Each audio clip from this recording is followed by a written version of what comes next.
It all started with a call. Jason Ryback was a homicide cop until he got a phone call when he was investigating a specific murder in Thunder Bay, a cold case that had not been solved. It still hasn't been solved. That's the Globe's parliamentary reporter, Christy Kirkup. And the phone call was from the deceased teenager's mother that was at the center of that murder investigation. And she told Ryback about a documentary that included her son's case. But that documentary wasn't really about the murder of her son, Scott Dove. It's actually about art fraud.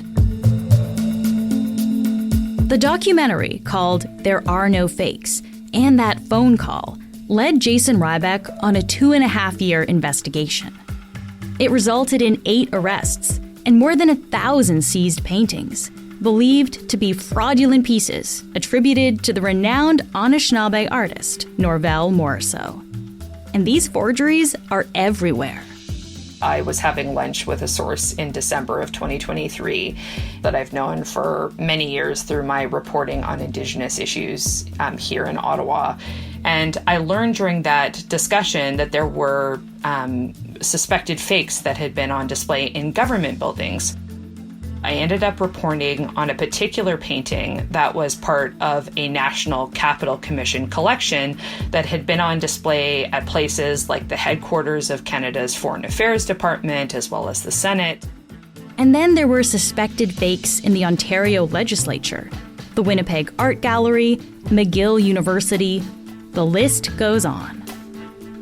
Today, Christy's here to explain the story of these forgeries, how this scheme went on for more than 20 years, and the fallout from what police say is the world's biggest art fraud.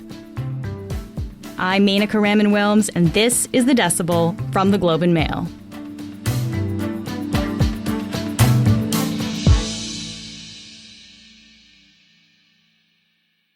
Christy, thank you so much for joining me today. Thanks for having me, Menaka.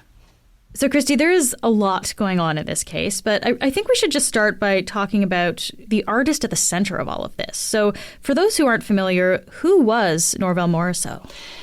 Well, Norval Morrisseau is really considered to be an iconic Anishinaabe painter. He also was a residential school survivor, and he's often known as Copper Thunderbird.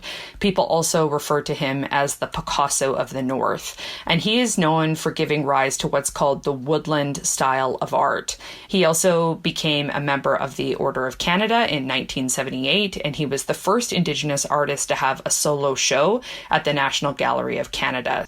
And can you describe his style of art? Norval Morrisseau's paintings were really characterized by the use of bold black lines, really bright, vibrant colors. And they also depicted animals such as bears and birds, as well as representations of Ojibwe legends and traditions. And Menaka, he's really celebrated in the art world. Many people all over the world perceive him as a force in the realm of Indigenous art.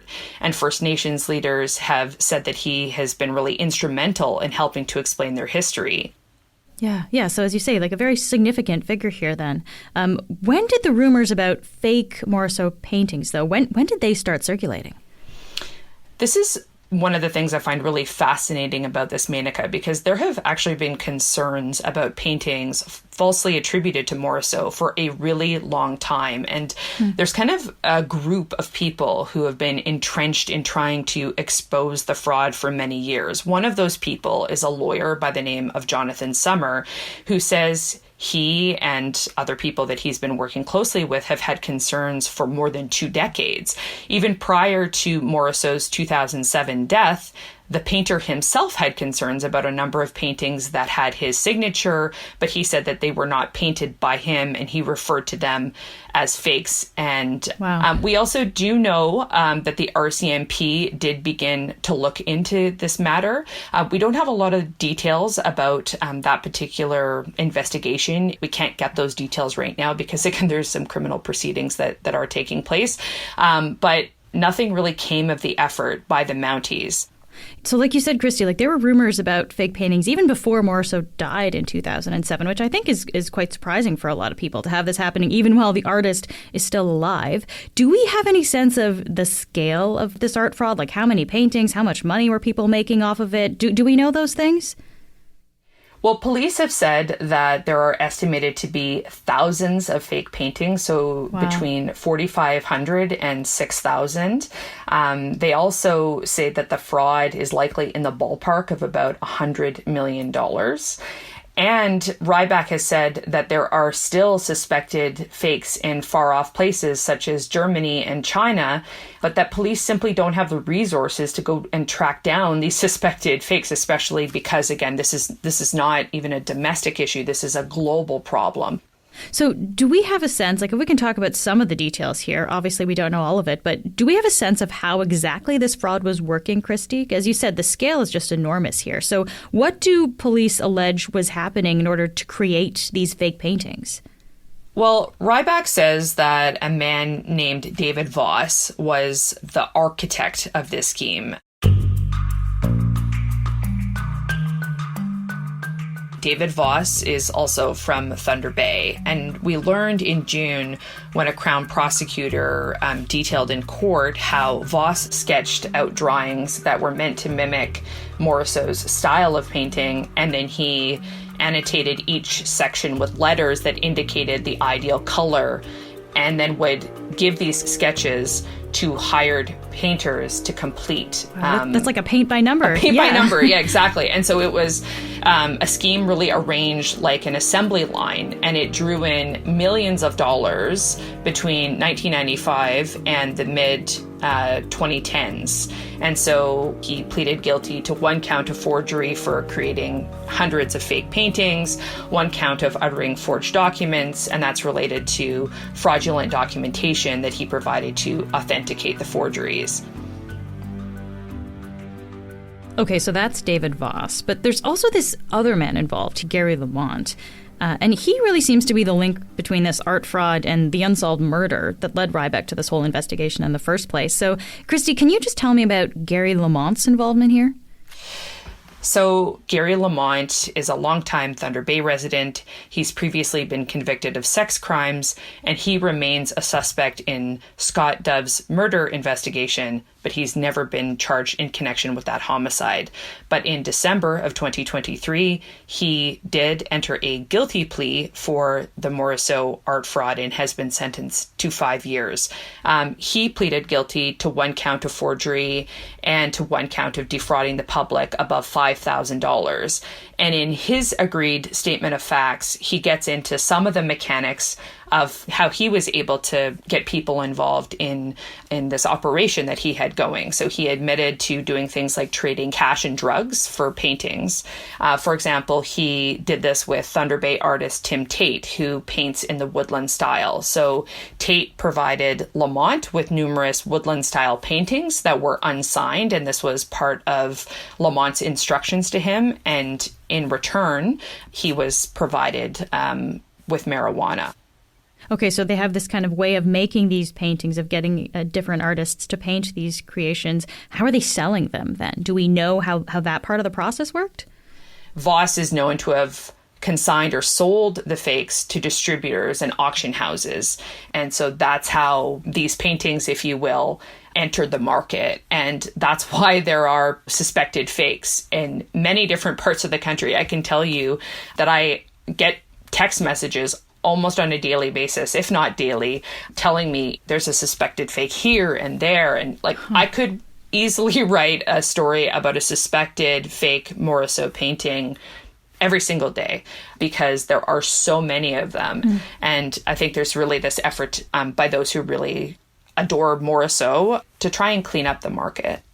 So how do we know now if something is a fake Morisot or if it's the real deal?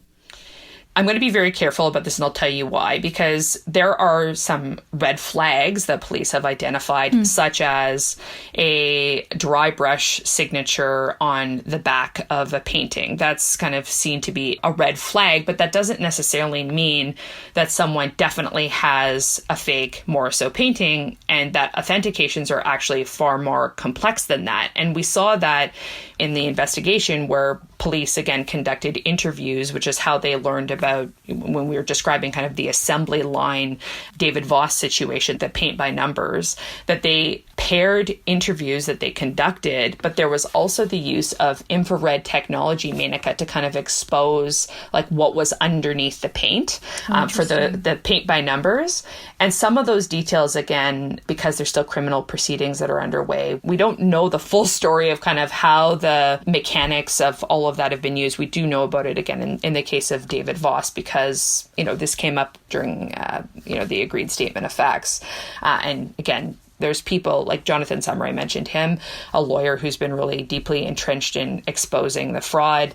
He and another individual by the name of John Zamanovich, they have a company called Morisot Art Consulting, Inc., and they are doing authentications of paintings. And so they are now trying to help people to figure out if they do have an authentic Morisot painting. And police, they have made it very clear they cannot be in the business of authenticating paintings. And they actually have like a boilerplate line. If you ever contact them about this story, the communications people will just say, like, we encourage people to contact a lawyer, so it's not cut and dry. We'll be back in a moment.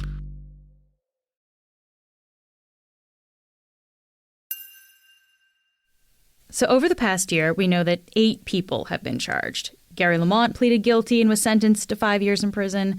David Voss also pleaded guilty and actually just this week was also sentenced to 5 years. But this fraud has been going on for more than 2 decades, right, Christy? So I guess what kind of impact has this had on Morisot's legacy? Well, I think that the fraud has really undermined Norval Morisot's legacy, and it's also affected the value of his authentic work. And people who have studied this fraud say that it has also, undermined the representations of stories and traditions that were at the heart of Morisot's paintings. He is an acclaimed First Nations artist. He overcame a tremendous amount during the course of his life, including abuse suffered at residential school. And then now he has been subject to having people fake his art to turn a profit. And there have been First Nations leaders who have talked about how wrong this is and the impact on Norval Morisot as an individual, as a painter, as a First Nations person, but also what it means, essentially, that this is capitalizing off someone who was the best at what he did. I think this is a really important point here, Christy, because of course this would be difficult for any artist, right, to have your work faked in this way. But it sounds like there's something especially significant about this being done to an Indigenous artist, someone with Morisot's life experience and his legacy. For sure. And I think, again, those who have been kind of pushing for this to be investigated and to also think about cleaning up the market, I think there's this feeling of this cannot go unchecked. And they really felt like it went unchecked for so long. Again, I mentioned the RCMP probe that, ultimately did not lead to charges. The fact that there was this huge behind the scenes effort to get the police to ultimately investigate it. So I guess if you have been fighting for something to be exposed for more than 2 decades, obviously there would be a feeling of frustration, but also thinking, well, is part of the fact that this wasn't looked at more closely or addressed sooner? Did that have anything to do with the fact that, Morisot was an Indigenous painter? If this was an another acclaimed Canadian painter, would this have gone on for so long? Those are some of the questions that I hear all the time when I talk to people who are working on this case. Yeah, I guess I wonder, too, because we've mentioned this a few times now, but it took so long to get attention here. Do we know why it took so long for this fraud to be exposed?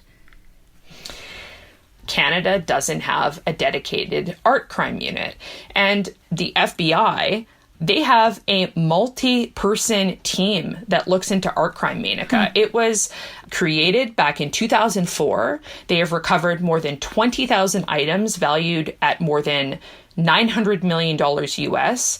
Agents get specialized training. They work in cooperation with law enforcement officials. Well, up here in Canada, even if you are the lead investigator on what becomes the world's biggest art fraud, Jason Ryback's the first person to tell you that he's not an art expert. Again, he's been a homicide guy, right? And so he never was trained in this area.